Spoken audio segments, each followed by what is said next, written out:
જમ્મુ કાશ્મીરના મુખ્યમંત્રી ઉમર અબ્દુલ્લા હાલ ગુજરાતના પ્રવાસે છે, જ્યાં તેઓ કાશ્મીરના પર્યટનને પ્રોત્સાહન આપવા માટે ખાસ મિશન પર આવ્યા છે.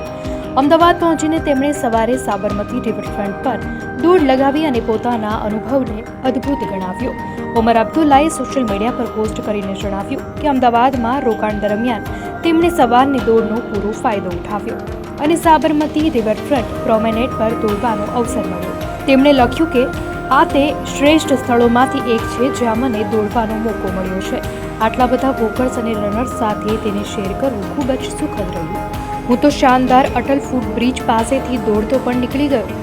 2 દિવસના આ ગુજરાત પ્રવાસ દરમિયાન મુખ્યમંત્રી ઉમર અબ્દુલ્લા આજે કેવડિયા ખાતેના સ્ટેચ્યુ ઓફ યુનિટી સંકુલની પણ મુલાકાત લેશે. તેમણે ગુજરાતના પ્રવાસીઓને જમ્મુ કાશ્મીરની સુંદરતાનો ફરીથી અનુભવ કરવા માટે આમંત્રિત કર્યા છે.